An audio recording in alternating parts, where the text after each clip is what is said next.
Salut les amis, j'espère que vous allez bien, on se retrouve pour une nouvelle vidéo et cette fois-ci on va parler de l'univers de Naruto, notamment 5 secrets qui va concerner le personnage d'Izumi Uchiwa. Si vous souhaitez avoir d'autres anecdotes concernant d'autres personnages, n'hésitez pas à soutenir mon travail en likant et en vous abonnant, cela ne coûte rien et ça me fera extrêmement plaisir. Sans plus attendre, vous allez tout savoir sur le personnage d'Izumi Uchiwa, anecdote, secret, c'est maintenant.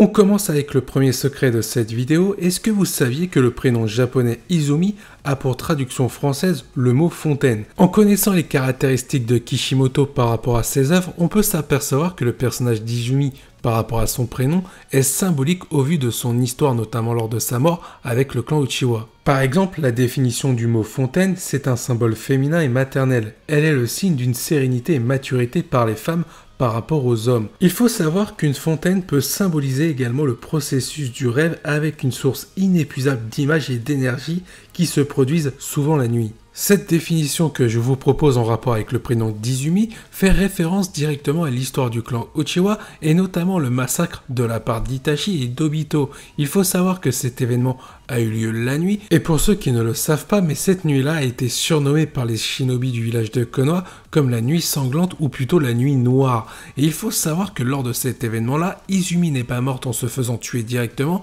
mais avant de mourir, elle a été enveloppée dans un genjutsu. Par son prénom, on pouvait déjà connaître le sort du personnage d'Izumi par rapport au genjutsu qu'elle allait subir avant de mourir afin qu'elle puisse vivre des rêves qu'elle ne vivra jamais dans la vraie vie. Pour le secret numéro 2, il faut savoir qu'Izumi a été tué par Obito dans l'anime et non pas par Itachi.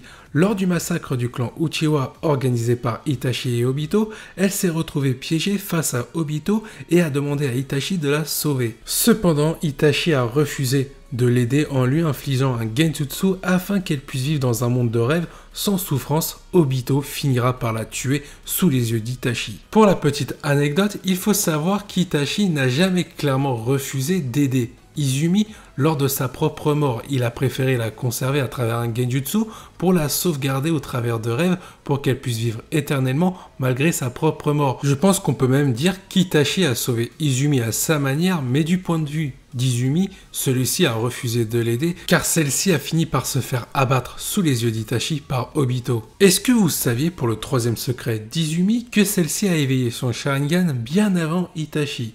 Il faut savoir que son père ayant perdu la vie lors de l'attaque de Kyuubi sur Konoha, Izumi a fini par provoquer un choc psychologique en elle permettant d'éveiller son propre Sharingan.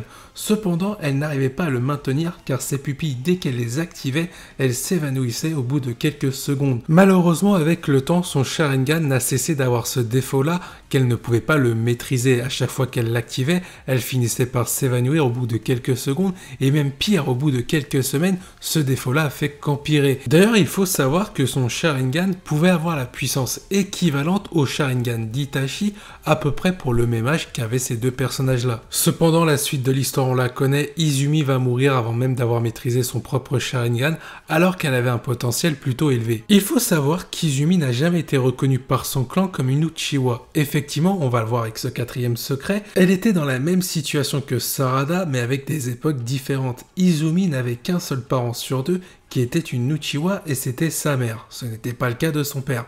Cependant, elle conserva le patronyme de son clan, d'où le fait qu'elle s'appelait Izumi Uchiwa. Il y a même une sorte d'ironie par rapport à cette histoire-là, car Izumi, comme je l'ai dit lors du troisième secret, avait un potentiel équivalent à Itachi par rapport à leur jeune âge. Si Izumi avait survécu au massacre du clan Uchiwa, peut-être que celle-ci, en maîtrisant son propre Sharingan, aurait pu avoir un niveau équivalent à Itachi. On peut donc conclure qu'Izumi avait un tel niveau pour une Uchiwa semi-pure par rapport au sang du côté de sa mère. Pour faire un parallèle avec un personnage de la nouvelle génération, c'est-à-dire Sarada, on peut remarquer qu'il y a des similitudes entre Izumi et Sarada, notamment d'un point de vue maturité et sérénité par rapport aux différentes situations qu'elles ont traversées. Pour ce dernier secret concernant le personnage d'Izumi, est-ce que vous saviez que ce personnage-là était considéré comme la Kunoichi la plus talentueuse de sa génération? En effet, elle est reconnue pour ses prouesses en taijutsu ainsi que de son niveau avancé dans cette discipline. Pour beaucoup de shinobi, Izumi faisait partie des plus qualifiés